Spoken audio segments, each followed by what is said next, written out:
നമ്മളൊക്കെ അറിയാം നമ്മുടെ ബോഡിയുടെ റിജുവിനേഷൻ അല്ലെങ്കിൽ ചെയ്യാനായിട്ട് അല്ലെങ്കിൽ നമ്മുടെ സർവീസ് ചെയ്യുന്ന ഏറ്റവും വലിയ പ്രക്രിയ എന്ന് വെച്ചാൽ നല്ല ഉറക്കം തന്നെയാണ്. നമ്മുടെ ശരീരത്തിൽ ഓരോ അവയവങ്ങളും, നമ്മുടെ തലച്ചോറായാലും നമ്മുടെ ഹൃദയമായാലും ലങ്സ് ആയാലും സ്കിന്നായാലും നമ്മുടെ ആമാശയം ഏത് ഓർഗനായാലും അതിൻ്റെ ഒരു റിജുവിനേഷൻ നടക്കുന്നത് എപ്പോഴും നല്ല ഉറക്കം സമയത്ത്, അതായത് ഡീപ്പ് സ്ലീപ്പ് സമയത്ത്. അപ്പം ഈ സെലിബ്രിറ്റീസിന് എപ്പോഴും പ്രശ്നം വെച്ചാൽ അവർ എപ്പോഴും ഒരു ടാർഗറ്റ് ഓറിയന്റഡ് ആയിട്ട് ജോലി ചെയ്യുമ്പം അവർ ബാക്കി എല്ലാം ചെയ്യുന്നുണ്ട്, പക്ഷെ അവർ ഉറങ്ങുന്നില്ല. ഉറങ്ങാത്തതുകൊണ്ട് തന്നെ എന്താ സംഭവിക്കുന്നത് വെച്ചാൽ അവരുടെ ബോഡിക്ക് ഒരിക്കലും ഒരു റിജുവിനേഷൻ സംഭവിക്കുന്നത് എപ്പോഴും നിരന്തരം ഒരു സമ്മർദ്ദത്തിലൂടെ പോകുന്നത്, എപ്പോഴും സ്ട്രെസ്ഡ് ആണ്, ഭയങ്കര അതേ വിയർ ആൻഡ് ടിയർ ബോഡിയിൽ സംഭവിക്കുന്നുണ്ട്. അവരെല്ലാം ചെയ്യുന്നുണ്ട്, ഡയറ്റിൽ നോക്കുന്നുണ്ട്, ഏറ്റവും നല്ല ഭക്ഷണവും ഏറ്റവും നല്ല രീതിയിലുള്ള വ്യായാമവും സ്പെഷ്യൽ ട്രെയിനറും എല്ലാം ഉണ്ട്. പലപ്പോഴും എക്സസൈസ് ചെയ്യുന്ന ഇടയിലാണ് കുഴഞ്ഞു വിടുന്നത്. കാരണം ഇത് ബേസിക്കലി ഉറക്കമില്ലാതെ നമ്മൾ ഈ ട്രെയിനിങ്ങിനൊക്കെ പോകുമ്പോൾ ഉണ്ടാകുന്ന ഒരു പ്രോബ്ലമാണ്. അപ്പം നമ്മൾ നല്ല ആരോഗ്യം സംരക്ഷിക്കണമെങ്കിൽ രണ്ട് പ്രധാനപ്പെട്ട കാര്യങ്ങളാണ് ചെയ്യേണ്ടത്. ഒന്ന് നല്ല ഭക്ഷണം, രണ്ടാമത്തെ നല്ല ഉറക്കം. ഈ രണ്ട് കാര്യങ്ങളും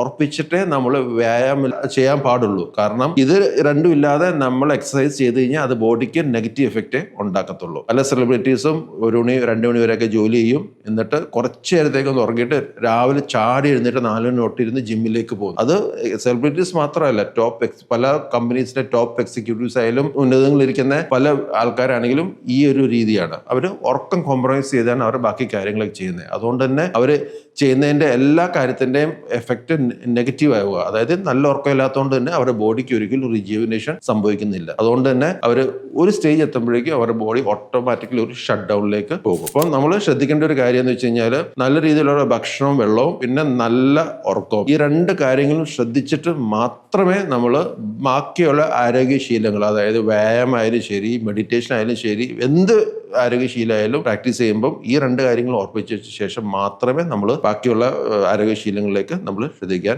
പാടുള്ളൂ. എപ്പോഴും ശ്രദ്ധിക്കുക, നമ്മുടെ ബോഡിയുടെ ഒരു കറക്റ്റ് ഒരു ഋതമുണ്ട്, പ്രകൃതി തന്നേക്കുന്ന ഒരു ഋതമുണ്ട്. അതിനെ എപ്പോഴും നമ്മൾ റെസ്പെക്ട് ചെയ്യുക. അതിനെ കറക്റ്റായിട്ട് അത് എന്താണ് ആവശ്യപ്പെടുന്നതെന്ന് വെച്ച് കഴിഞ്ഞാൽ അതനുസരിച്ച് പോവുക. അതിൻ്റെ എതിരെ എപ്പോൾ തിരിയുന്നു അതെല്ലാം നമുക്ക് ബാക്ക് ഫയർ ചെയ്യും, നമുക്ക് ഒരുപാട് പ്രശ്നങ്ങൾ വരും, നമ്മുടെ ബോഡി ഷട്ട് ഡൗൺ ചെയ്യും, പെട്ടെന്ന് സഡൻ ഡെത്തുള്ള ചാൻസും കൂടും. Thank you.